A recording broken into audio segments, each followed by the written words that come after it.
Permítanme contarles para ingresar acerca de un episodio importante con Alberto de Magdesburgo en el año 1513, que era un príncipe alemán, apenas a sus 23 años. Este príncipe era el encargado de la sede episcopal de Magdesburgo y administrador de la diócesis de Halberstadt. Ustedes recordarán, la semana pasada hablamos acerca de aquellas cosas que, si bien no les permitía a un solo persona ostentar varios cargos dentro de la iglesia, la Santa Sede era muy comprensiva para permitir que ellos la pudieran ostentar.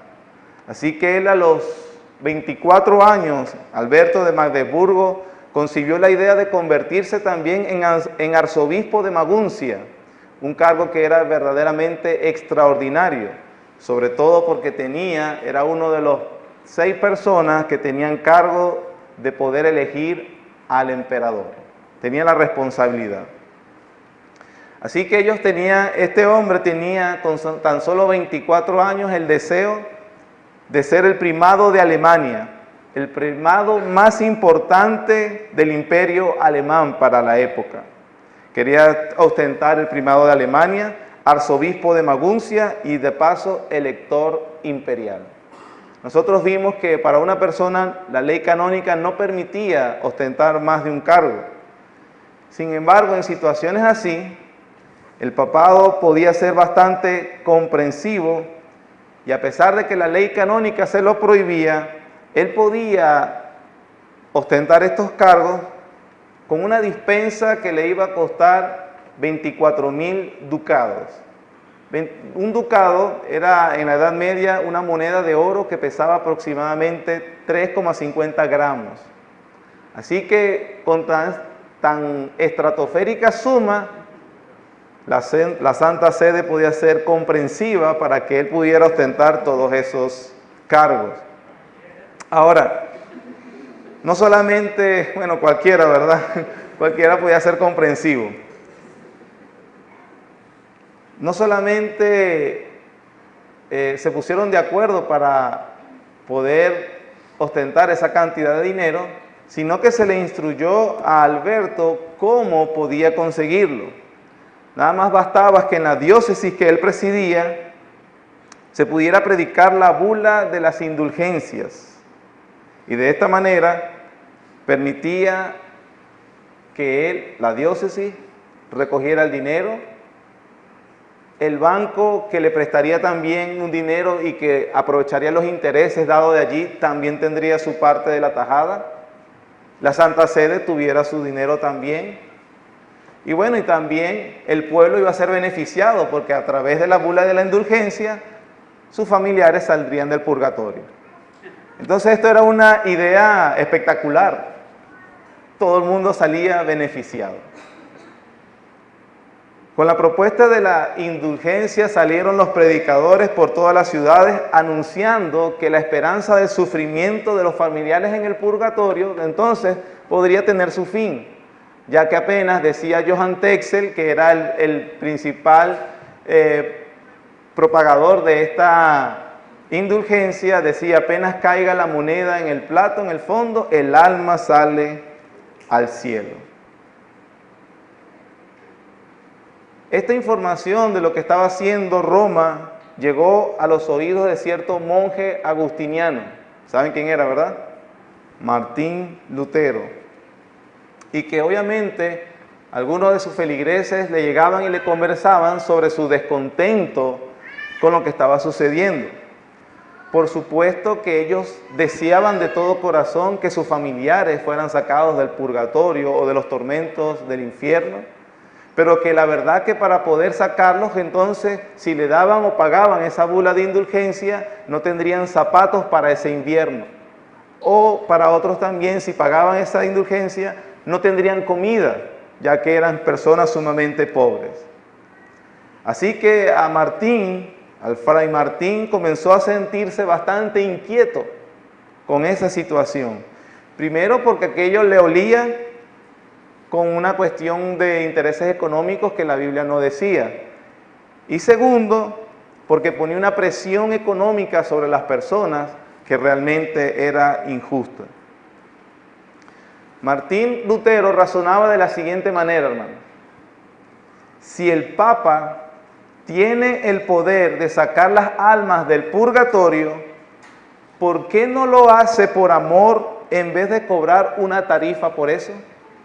Era el razonamiento de Lutero, ya que se enseñaba que la Iglesia, al tener el superávit de las buenas obras de los santos, los mártires, como de la Virgen María, los apóstoles y aquellos mártires de los primeros siglos, que ellos hicieron buenas obras para ganarse al cielo, pero hicieron de más, y la administradora de esas obras era la Iglesia, y se las podía aplicar a quienes ella quisiera, pero obviamente a menos que diera el dinero para eso.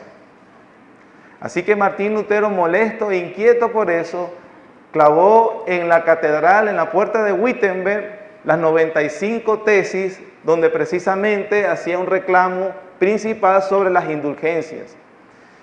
Martín Lutero, hermanos, no tuvo la intención de provocar la reforma protestante que se dio, porque lo que quiso hacer es, a través con los académicos, discutir esa cosa que se estaba dando. Una de las propuestas de esas 95 tesis también es que Roma enseñaba que el Espíritu Santo se complacía en la ejecución de los herejes. De allí vino esa práctica de a un hereje ponerlo al escarnio público, amarrarlo, quemarlo u ahorcarlo delante de la gente. Y que al Espíritu Santo a eso le complacía. Y Martín Lutero, que ya venía conociendo las Escrituras, decía, eso no puede ser posible, es una acción realmente bastante grotesca y muy diferente y distinta de lo que es la enseñanza bíblica. Así que de alguna manera todo esto dio a lo que fue el movimiento de la Reforma Protestante, ese reclamo que se hizo. Pero una de las importantes libertades que se dio fue esa libertad cuando el pueblo o las personas comenzaron a conocer las Escrituras y su libertad sobre aquellas jerarquías eclesiásticas que estaban supuestamente sobre ellos. Lutero decía que había que volver a la libertad de los hijos de Dios. La Iglesia enseñaba, Roma me refiero, a que había una serie de instancias espirituales que son intermediarios entre Dios y los hombres. Martín Lutero y los reformadores luego decían e insistían que no era así. Solo había un mediador entre Dios y los hombres, Jesucristo, y no había que pagarle para recibir el perdón de los pecados. La doctrina más fundamental que terminó rompiendo a Martín Lutero con relación a Roma fue precisamente, hermanos, una de las doctrinas más, o quizás las más importantes, que todo cristiano debe dominar, debe manejar y debe conocer. De hecho, si no lo conoce, realmente no hay muchas razones para creerse cristiano. Y la doctrina fundamental es la doctrina de la justificación solo por la fe. Hermanos, aquellos que se llaman hermanos, ¿conoce usted esa doctrina? No digo que es un experto teológico para comunicarla, pero es muy importante que usted sepa a qué se refiere la doctrina de la justificación por la fe. Así que con este principio se llegó a reconocer y a entender, número uno, que la salvación no se puede merecer. La salvación no se puede ganar.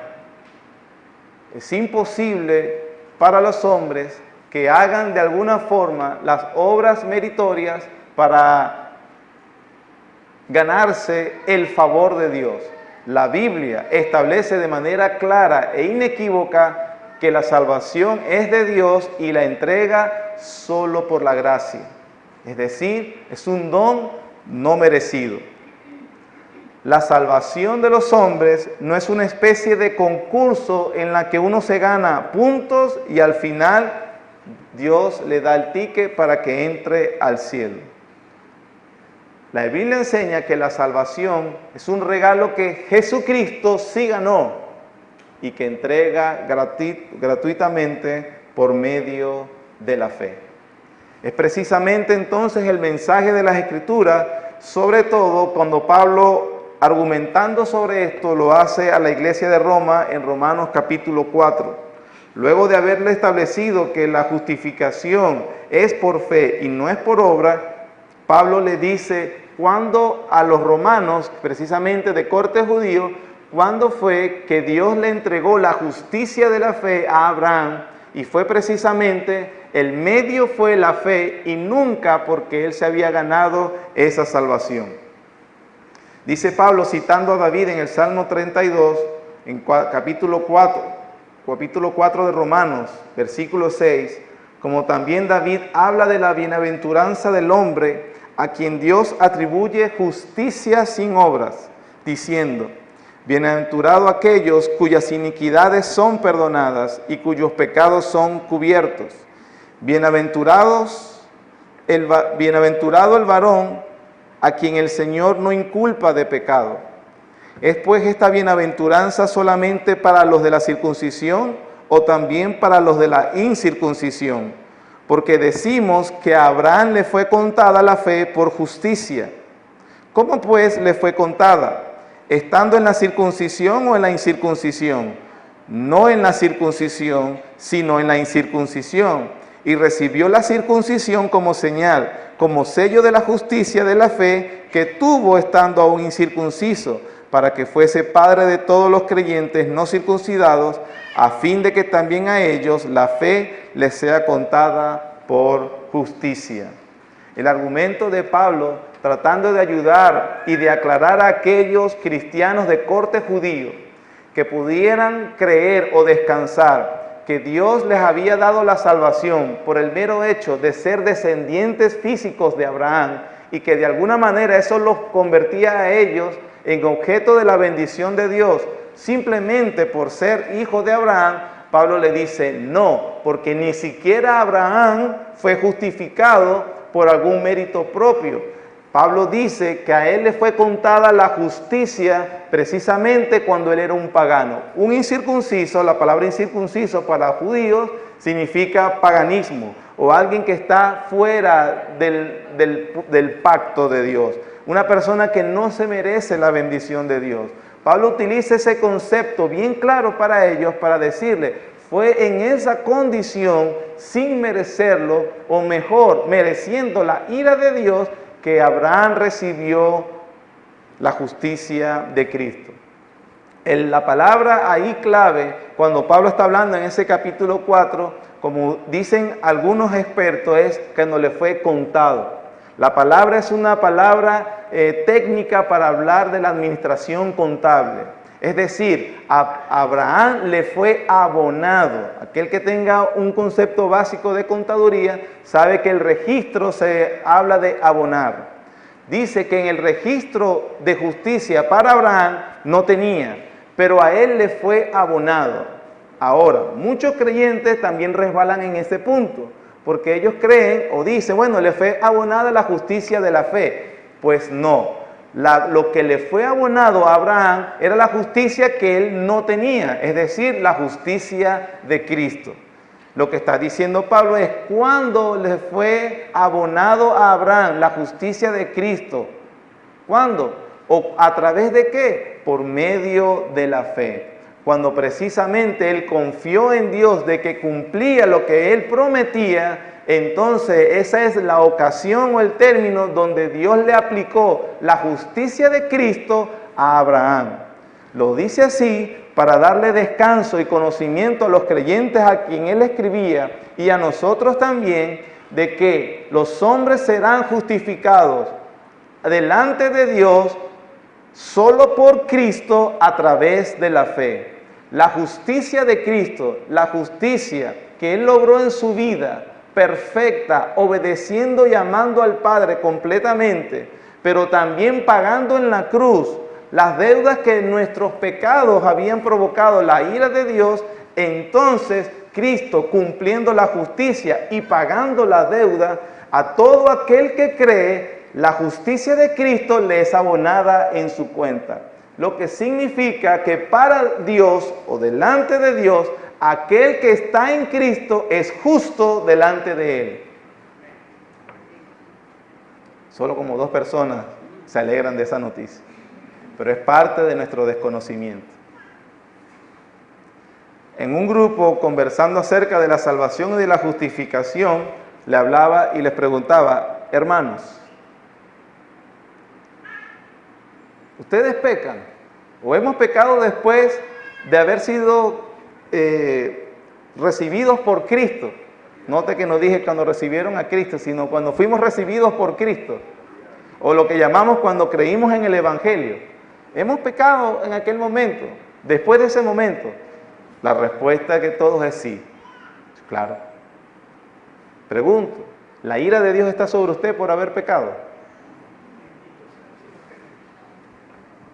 ¿Pero a Dios le aira el pecado o no le aira el pecado? Los creyentes cuando pecan, ¿tienen la ira de Dios? Si usted dice que sí, no ha conocido la justificación por la fe. Somos justificados. Significa que sobre los hijos de Dios no reposa la ira de Dios. Esa es la doctrina de la justificación. Que cuando Dios ve a su pueblo, los ve a través de Jesucristo. Jesucristo delante de Él es la justificación de todo su pueblo. Por lo tanto, la ira de Dios no está sobre el pueblo de Dios. Eso es lo que enseña la doctrina de la justificación. Ahora, bueno, pequemos bastante, ya que eso no provoca para nada la ira de Dios. Bueno, Pablo lo dice en ninguna manera, solo el diablo puede pensar así. Lo que sí enseñan las Escrituras es que el juez de la tierra, o a través de Jesucristo, no reposa sobre aquel que es creyente la justicia punitiva del juez, lo cual debe aplicar la ley, sino que en Cristo, ese juez se ha convertido en nuestro Padre ahora.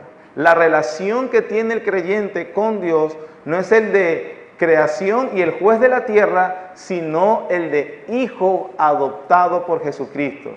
Y sí, aunque los creyentes pueden incurrir en el desagrado de Dios por transgredir su ley, ellos solo tienen el desagrado paternal de Dios. Es muy distinto recibir la disciplina amorosa del Padre a tener el castigo punitivo del juez. Esa es la gran diferencia, hermano.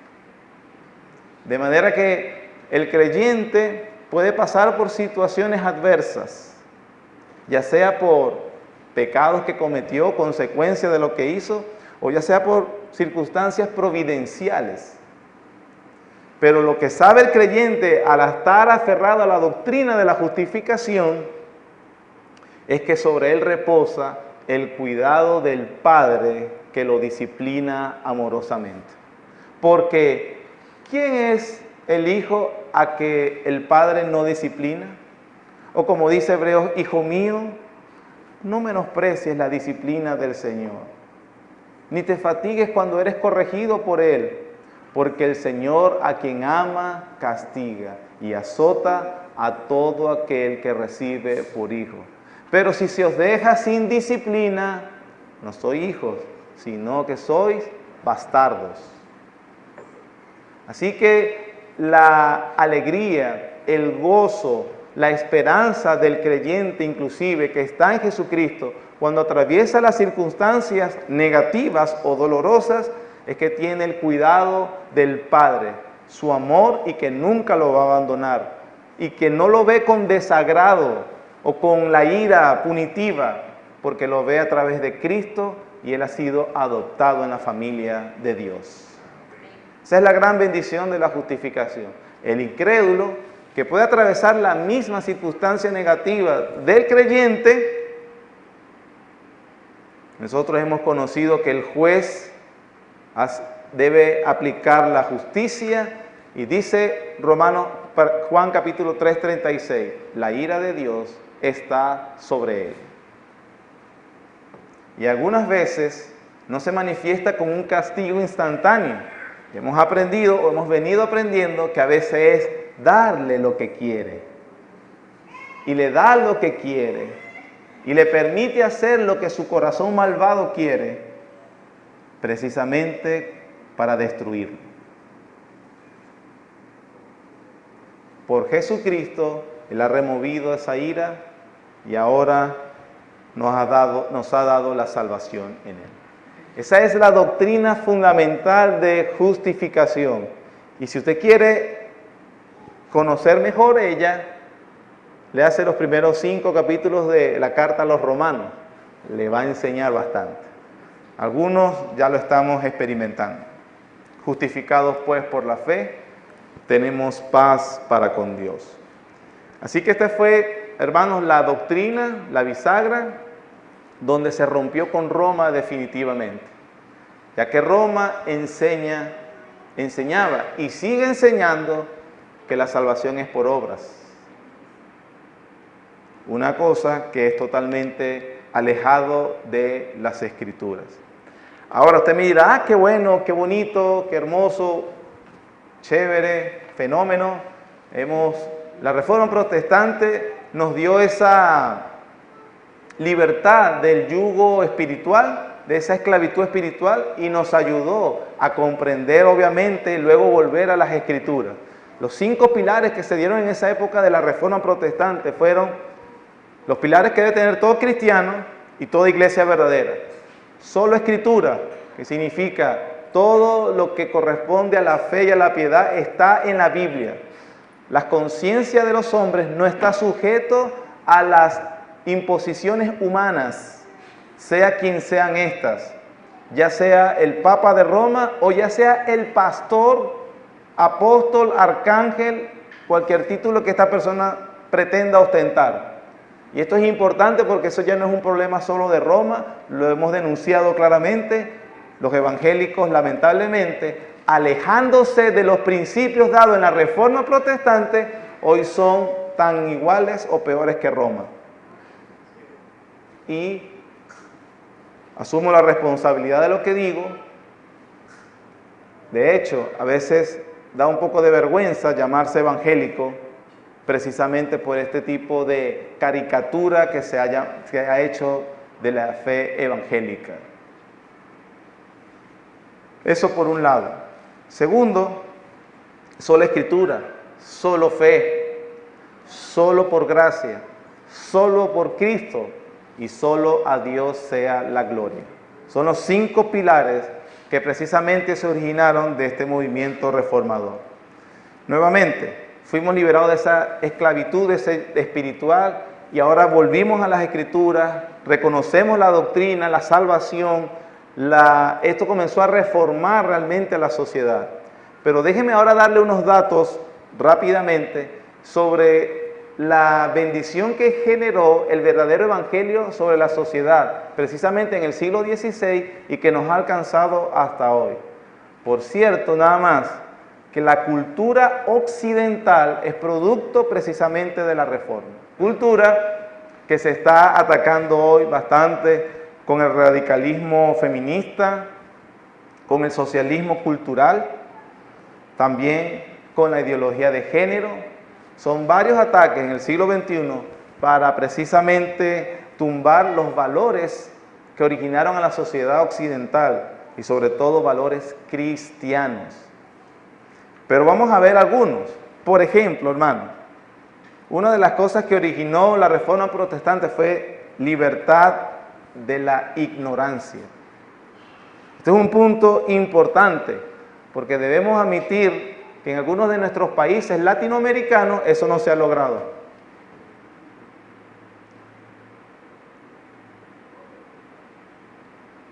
Antes de la Reforma Protestante, una persona podía ser analfabeta, que obviamente es no saber leer ni escribir, y así igual ser canonizado y ser llamado un santo. Esta persona podía servir en los altares, ser objeto de culto, y no necesariamente precisamente por su aporte a la verdad bíblica. Ese es el caso, por ejemplo, de Fray Escoba. ¿Conoce quién es Fray Escoba? Fray Escoba era Martín de Porres, un santo peruano que fue canonizado porque al parecer limpiaba de manera muy santa los pasillos del convento. No tengo nada en contra de las personas que limpian. Nosotros igual no es un acto denigrante ni mucho menos. Estoy diciendo que es una persona de objeto de culto simplemente porque barría muy bien. La Reforma Protestante, a pesar de que esta persona no había leído las Escrituras nunca, porque no sabía ni leer ni escribir, la Reforma Protestante, por ejemplo, cambió con ese principio. Para precisamente ser santo, usted tenía que saber leer y escribir. La Reforma Protestante implicaba que verdaderamente la adoración a Dios se partía de entender lo que decía la Biblia. Y para entender lo que dice la Biblia, usted tiene que leer, usted tiene que analizar, usted tiene que memorizar. Como consecuencia de eso, hermanos, en el año 1536 se fundó la primera escuela pública gratuita. ¿Sabe dónde fue? En la Ginebra protestante, donde Juan Calvino había precisamente llevado la reforma allí. La primera escuela pública gratuita, habían escuelas anteriormente pero no eran gratuitas, era pública y obligatoria para todos los niños, para liberarlos del analfabetismo. Y así también las personas pudieran acercarse a las Escrituras y conocer a Dios, no por lo que le dijera otro en una misa, en otro idioma, en una lengua que no conocía, por ejemplo en latín, sino que precisamente conociera las Escrituras por sí mismo. Precisamente en 1547, en la protestante Escocia se abrieron universidades y se obligaba también a que debían ser universidades para el acceso de personas de cualquier estrato de la sociedad. Y así, hermanos, las universidades más importantes que se conocen hoy en día fueron precisamente fundadas por cristianos puritanos protestantes, como es el caso de Harvard, la Universidad de Yale, Princeton y otras. Solo fundaron cristianos. Por eso los principios de la Reforma Protestante dieron libertad de la ignorancia. Aquellos que son educadores, hoy en día, el pastor David, por ejemplo, es graduado del pedagógico de aquí de Barquisimeto y sé que otros también, seguramente conocerán al gran pedagogo del siglo XVIII, Pestalozzi, el italiano. También reformador protestante. Lo que significó que en términos de desarrollo histórico, por ejemplo, los puritanos que desembarcaron en el Mayflower, en lo que fue la Nueva Inglaterra, la fundación de Estados Unidos, que venían de Inglaterra, en esos barcos había una alfabetización de los hombres de un 80% y de mujeres de un 70%. En Hispanoamérica, entre los dos, no había ni siquiera el 10% de la alfabetización.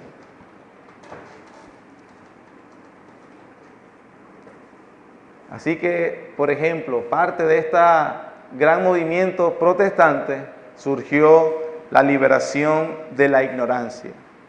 No solamente hubo una liberación de la ignorancia, hubo libertad en el terreno de la ciencia.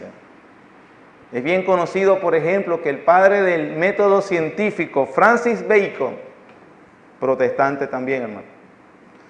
No solamente eso lo dicen los cristianos, lo reconocieron filósofos de la ciencia como Thomas Kuhn y Whitehead, que precisamente fue en el terreno de los países del siglo XVII, donde había llegado la Reforma Protestante, donde la ciencia tuvo un crecimiento.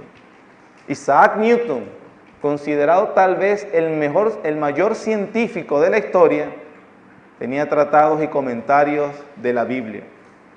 No solamente, sino Dalton, el padre del daltonismo, Kepler, Faraday, que pusieron las bases para que nosotros tuviéramos hoy computadoras y teléfonos. Todos ellos en países reformadores. No solamente, sino que desde 1901 a 1990, la lista de premios Nobel serios, un 86% ha sido para cristianos protestantes. Libertad de la ignorancia. No solamente se dio en el terreno de la ciencia, de la ignorancia, sino también en el despotismo.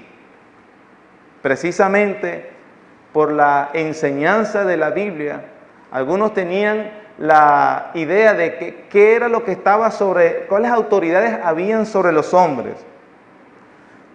Roma enseñaba que la supremacía sobre los hombres o sobre las sociedades la tenía el Papa, o la tenía el magistrado o el emperador o rey. Fue precisamente en la Ginebra de 1538 donde Calvino, a través de las Escrituras, enseñaba, no, la supremacía sobre los hombres la tiene la ley. Y que si el Papa, el rey, el magistrado enseñara algo en contra de la ley, no debía ser obedecido. Ya en 1538 los protestantes enseñaban eso. Hermanos, la autoridad y supremacía sobre la conciencia de los hombres la tiene la palabra de Dios. Y una autoridad, quien sea esta que sea, que enseñe que se debe violar algo, que se debe hacer algo que viola la Biblia o la ley de Dios, debe ser desconocida. Debe ser desconocida. Cuando hablo de autoridad, tanto reyes, reyesuelos como hoy, emperador, autoridades eclesiásticas, pastores, lo que sea, no puede ser obedecido, porque sobre la conciencia de las personas está la ley de Dios sobre todas las cosas y no hay nada sobre esta ley. No hay nada. No solamente le dio libertad de las tiranías, la Reforma Protestante produjo la libertad de las tiranías también, hermano. Porque para los ciudadanos entonces la clave no era el capricho del monarca, el emperador o el pontífice. La clave estaba en la supremacía de la ley. Y así, hermanos, las constituciones que se dieron después en los países que después de la Reforma, en los estados que se formaron después, precisamente hay los que tienen corte protestante, ellos hablaron de la separación de poderes. Los protestantes, al basar su visión en las Escrituras, ellos tenían una visión del hombre negativa. Por lo tanto, decían, como el hombre tiene la tendencia al mal, es peligroso que él ostente todos los poderes. Las constituciones de lo que fue Hispanoamérica tienen una visión precisamente influenciados por la Revolución Francesa, una visión muy positiva del hombre. Por lo tanto, precisamente también se establecen muchos poderes sobre estas personas. Y hermanos, y hay datos, por ejemplo, nosotros sabemos lo que ha sido la historia de Latinoamérica, lamentablemente. Latinoamérica influenciada por Roma, porque acá lo que llegaron fueron los primeros misioneros jesuitas, a los cuales a los indígenas les enseñaron la fe católica romana, mientras que, por ejemplo, en países como Estados Unidos o Canadá, porque México fue influenciado por Roma, llegó la Reforma Protestante. Y ya sabemos la diferencia que hay entre Norteamérica, hablando de Canadá, Estados Unidos y Europa. La Europa protestante en diferencia a la Europa católica romana. Los países del norte de Europa, teniendo menos recursos naturales que los del sur, donde estaba Italia y los demás, eran más ricos los del norte. Holanda, Inglaterra, los países nórdicos. Alemania, que también llegó con la Reforma Protestante. Que no fue así con España y con Italia luego. Y en cuanto a, por ejemplo, la influencia que tuvo eso sobre Hispanoamérica, miren cómo empezamos hablando de la justificación por fe, y cómo ha influenciado en las otras áreas de donde el hombre se desenvuelve y se desarrolla. Tanto así, por ejemplo, que Estados Unidos, un país fundado por puritanos ingleses protestantes, las bases de este país, aunque hoy no es lo que precisamente fue en su fundación, o no promueve específicamente lo que fue en su fundación, hay una gran diferencia entre Norteamérica, Estados Unidos me refiero, y los países latinoamericanos. Por ejemplo, ellos nunca han tenido una dictadura fascista, nunca han tenido una dictadura militar, nunca han tenido una dictadura de izquierda, ni nada parecido. Nunca han tenido un golpe de Estado. Y en guerras civiles están en la cola comparado con los países latinoamericanos. Por algo es una de las potencias, quizás la potencia más grande del mundo. Ostentaban sus fundadores principios cristianos, protestantes. Eso es un dato histórico, mis hermanos. Eso no es, de alguna manera, aunque ustedes ya estoy dando también ver mi juicio y lo que pienso, pero es un dato histórico, eso es irrefutable. Eso es irrefutable, por más que a uno quizás no le parezca tan agradable el dato. Pero fueron los países también, por la Reforma Protestante, influenciados por la Reforma Protestante, que consiguieron la libertad de la pobreza. ¿Por qué? Porque ellos tuvieron la visión del trabajo que enseña la Biblia. ¿Y cuál es la visión del trabajo que enseña la Biblia? Que el trabajo es una bendición de Dios. Cuando los protestantes fueron a ver en la Biblia cuál es la visión del trabajo, reconocieron que Adán, antes de la caída, Dios le había puesto trabajo. No solamente eso, sino que Adán, a través de su trabajo, adoraba a Dios. Eso hizo entonces que el trabajo, en la visión de las sociedades protestantes, lo vieran como un medio de bendición que Dios les había dado para producir. Y por supuesto, como trabajaban adorando a Dios, entonces produjo riquezas en los países de Europa y también, como hablábamos, de Norteamérica. No así con los países influenciados por la fe romana. En la fe de Roma, por ejemplo, se veía el trabajo manual como indigno. Fue Martín Lutero que escribió esto, hermano. Él dijo que las amas de casa, su trabajo era más santo que todas las tesis de los monjes y monjas del mundo. Miren cómo dignificó a la ama de casa. Martín Lutero hace 400 años. Una cosa que las personas, la sociedad de hoy, no influenciada por las escrituras, desprecia todavía. Esa ama de casa, una tonta. No hace nada. No hace nada. ¿Quiere un consejo sabio para que la vida le dure? Nunca diga la dama de casa no hace nada. Pero Martín Lutero, influenciado por las escrituras, decía, es más santo el trabajo de ellas que el de todos los monjes y monjas juntos. William Tyndale, el traductor de la Biblia en inglés, escribió que no había diferencia entre la mujer que lavaba platos, el hombre que trabajaba en el campo, el magistrado que impartía justicia o el predicador que estaba en el púlpito. Un reformador. No solamente recuperó la libertad de la pobreza, dio también la libertad de los pecados veniales. Una clasificación que tiene Roma que no tiene las escrituras. Los pecados veniales son aquellos que, pueden cometerse en circunstancias apremiantes y que no acarrean un juicio. Y hay pecados que son peores, como, por ejemplo, dicen ellos, los 7 pecados capitales, el suicidio, la lujuria. Lo malo aquí es que, por ejemplo, el pecado venial, uno de los pecados veniales es la mentira o el hurto. Así que una persona puede mentir o puede robar y no se considera que la ira de Dios está sobre él. Pero la Biblia dice que sí. Solo la enseñanza de las Escrituras dio libertad de eso, hermano. Ahora todo esto, que de manera muy general, el tiempo se me pasó, hermanos, y debemos terminar. acerca cómo comenzó esto.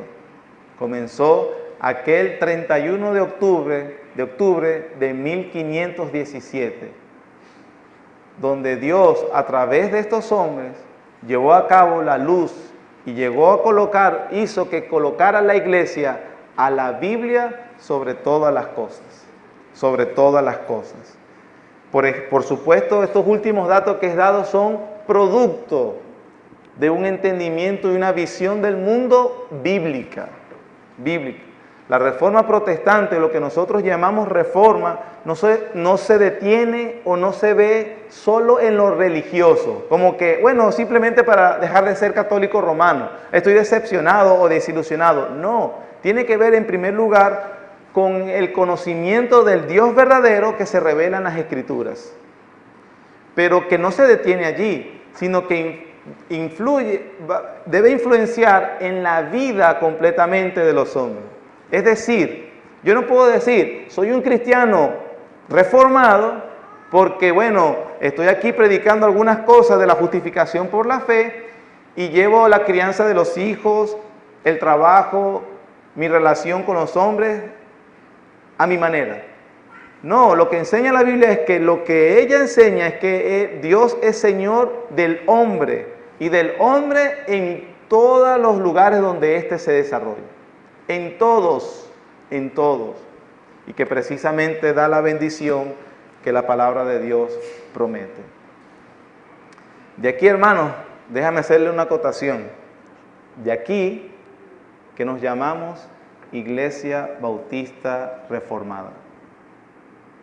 ¿Por qué? Porque consideramos que los valores y los principios dados en este movimiento histórico hace más de 400 años trajo la luz verdadera sobre los hombres, la palabra de Dios.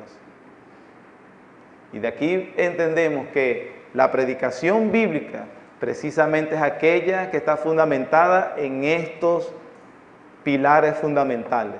Solo Escritura, solo fe, solo gracia, solo Cristo, solo a Dios sea la gloria.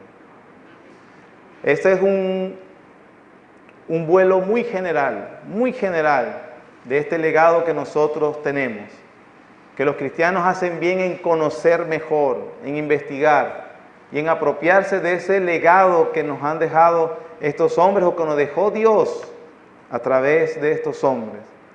Sobre todo porque en lo que hoy se llama cristianismo o evangélico está totalmente alejado y en el mejor de los casos alejado y en el peor opuesto a lo que acabamos de explicar. Opuesto. Y esto lo digo con mucho dolor en mi alma, sinceramente lo digo con mucho dolor en mi alma.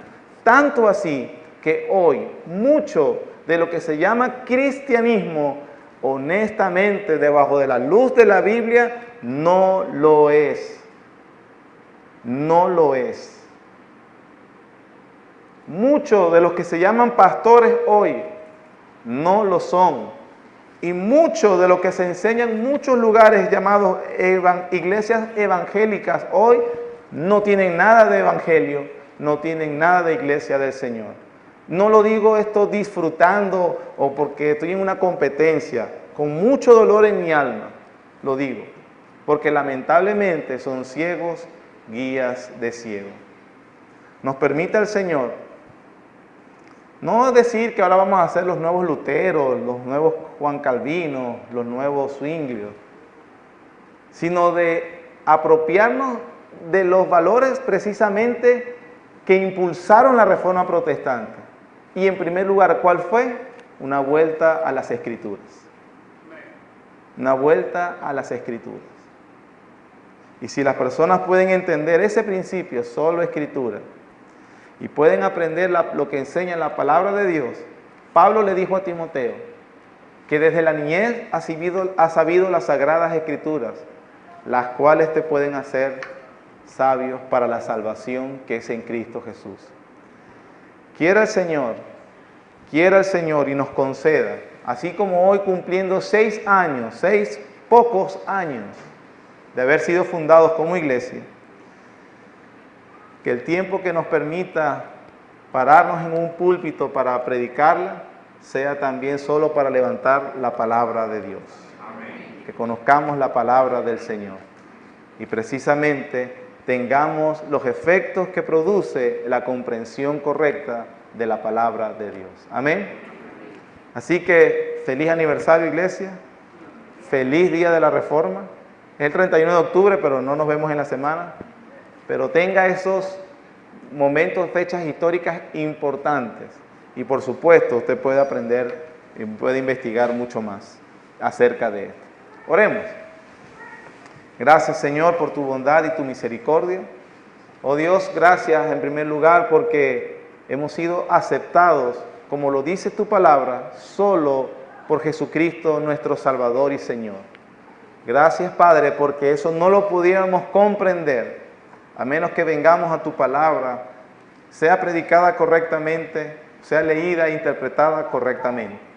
Señor, gran parte de las bendiciones que disfrutamos hoy son precisamente el fruto de las labores de estos hombres en el siglo XVI, Señor, los cuales, por supuesto que no son hombres perfectos, ni mucho menos santos para venerar. Fueron siervos tuyos, a los cuales, Señor, por supuesto, a través de sus vidas nos enseñas muchas cosas, pero la más importante es la que todos debemos tener, que ellos tenían a Jesucristo como su Salvador, como su verdadero Señor, y a las Escrituras que tú has dado, que tú nos has dado, precisamente como la regla de fe y de vida para los hombres. Señor, estamos persuadidos completamente que mientras tengamos a tu palabra, precisamente reinando en nuestras vidas, estaremos siendo liberados primeramente de la ignorancia en cuanto al conocimiento, Señor, la falta de conocimiento del Dios único y verdadero. Oh Dios, ayúdanos para que ponga en nosotros un querer y un hacer, para que sea la Biblia y solo la Biblia precisamente la que dirija nuestras vidas. Nos dirija de manera individual y nos dirija como iglesia que más allá de los distintivos, aunque orgullosamente podríamos decir bautista reformada, Señor, eso solamente es un título si realmente no llevamos los principios que ese título conlleva, Señor. Ayúdanos a que seamos una iglesia reformada, siempre reformándose a lo que tú dices, reformándose a lo que tu palabra enseña. Danos salud, danos valentía y danos fidelidad, para que así, por tu misericordia, en estos 6 años nos has permitido predicar tu palabra, también, Señor, en todos los años que tú dispongas, en todo el tiempo que tú dispongas, que nosotros podamos proclamarlo. Que no nos desviemos ni a derecha ni a izquierda, Señor. Manténnos fieles a ti. En el nombre de nuestro Salvador, nuestro Señor Jesús. Amén.